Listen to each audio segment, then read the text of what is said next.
No estudo da epidemiologia, há diferentes tipos de elemento de estudo que se pode fazer, como os estudos analíticos. Primeiramente, eles são divididos em observacionais e experimentais. Nos experimentais, há claramente uma intervenção aplicada pelo pesquisador aos participantes da investigação. Ele já intervém para mudar a realidade, então observa suas consequências.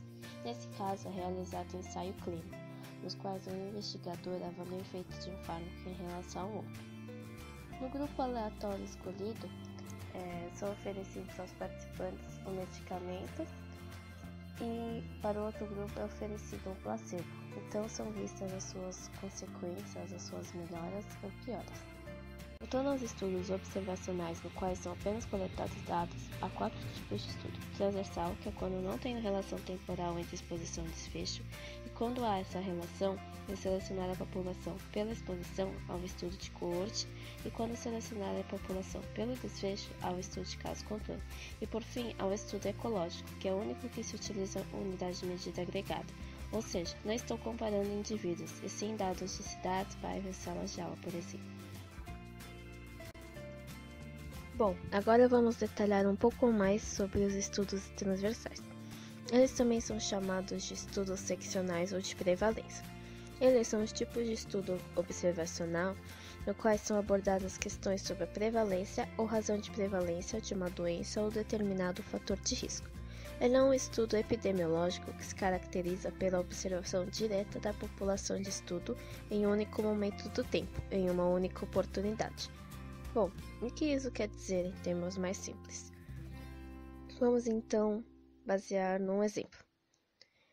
Digamos que eu tenho uma população de estudo e nela eu tenho que medir diversas variáveis e um desfecho, uma doença, por exemplo.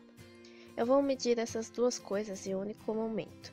É como se eu tirasse uma foto da minha população de estudo. Portanto, eu não sei o passado ou o futuro dessa população. Eu sei apenas características daquele momento específico. Algumas características desse estudo são: eles são menos capazes de demonstrar causalidade, uma vez que eles não fornecem evidências diretas sobre a sequência temporal dos eventos. As informações são coletadas no único ponto do tempo, ou seja, não ocorre segmento ou acompanhamento, sendo que as fontes de informação são questionários, registros, exames médicos e testes laboratoriais, tais como resultados de exame de sangue, raio-x, exames de fezes e urina. A principal medida de frequência é a prevalência, que se dá pelo número de casos dividido pelo número de participantes do delineamento.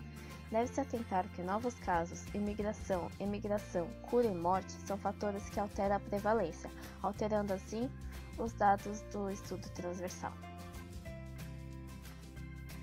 Além disso, eles são estudos baratos e fáceis de conduzir e úteis na investigação de exposição, que são características individuais fixas. Eles devem ter um objetivo claro e um questionário bem elaborado, uma amostra de tamanho apropriado e uma boa taxa de resposta. São muito utilizados para gerar hipóteses.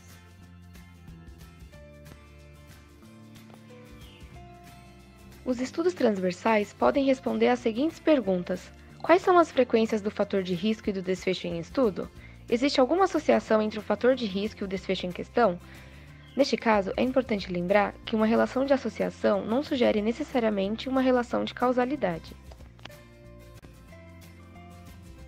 Sendo assim, podemos falar de algumas aplicações de estudos transversais, tais como investigação de surtos epidêmicos, avaliação das necessidades em saúde da população e análise de fatores de risco para doenças crônicas.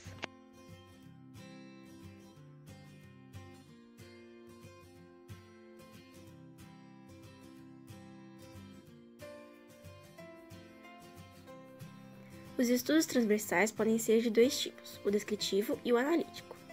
Um estudo descritivo separa uma amostra de dentro de uma população e coleta dados necessários para dividi-la em indivíduos com e sem desfecho. E então, calcula-se prevalência dos casos de desfecho no ponto do tempo em que o estudo foi realizado. Os estudos analíticos são usados para investigar associação entre possíveis fatores de risco e um desfecho definido.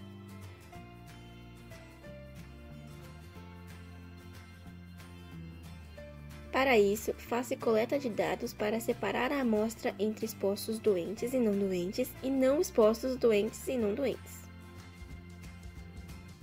Depois, monta-se uma tabela 2x2 para calcular a razão de prevalência, relacionando prevalência entre expostos e não expostos. Para entender melhor, trabalharemos alguns exemplos. Para investigar a prevalência de doença cardiovascular, utilizaremos um estudo transversal descritivo. Para tanto, 1.000 moradores da Zona Sul de São Paulo foram selecionados e separados em indivíduos com e sem doença cardiovascular. A partir do número de doentes, encontrou-se uma prevalência de 10%, que significa que 10% da população possui doenças de coração. Agora, para investigar a associação entre tipo sanguíneo e ocorrência de doença cardiovascular, utilizaremos um estudo transversal analítico. Para tanto, aquela mesma amostra de 1.000 indivíduos foi separada desta vez entre portadores de sangue AB com e sem doença cardiovascular e indivíduos de outros tipos sanguíneos com e sem doença cardiovascular. A partir dos dados coletados, monta-se uma tabela 2x2 para calcular a razão de prevalência.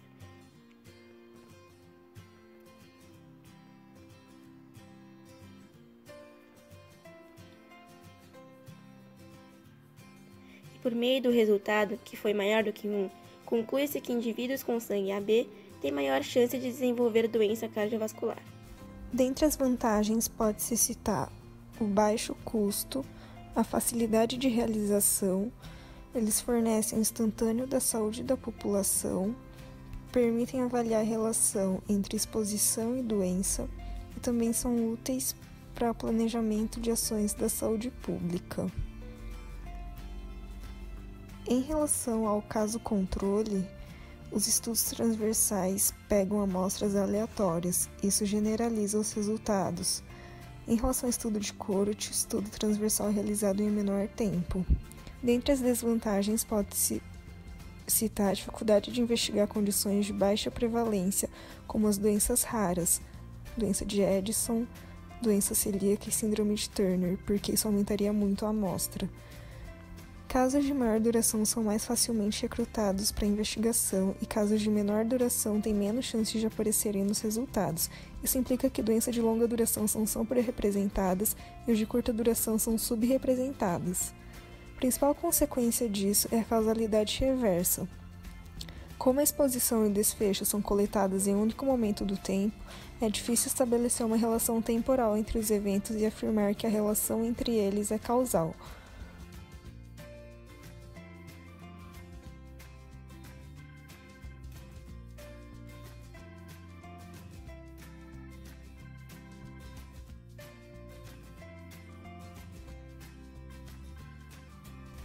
Nesse exemplo, não há como saber se o suco vende mais porque ele é fresquinho ou porque ele é fresquinho que vende mais.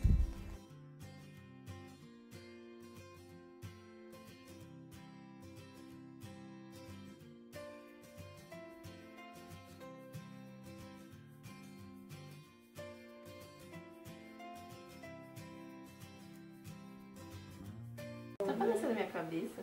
Não. Ainda bem. Não, acho que barato está escrito errado. Apaga aí, ó.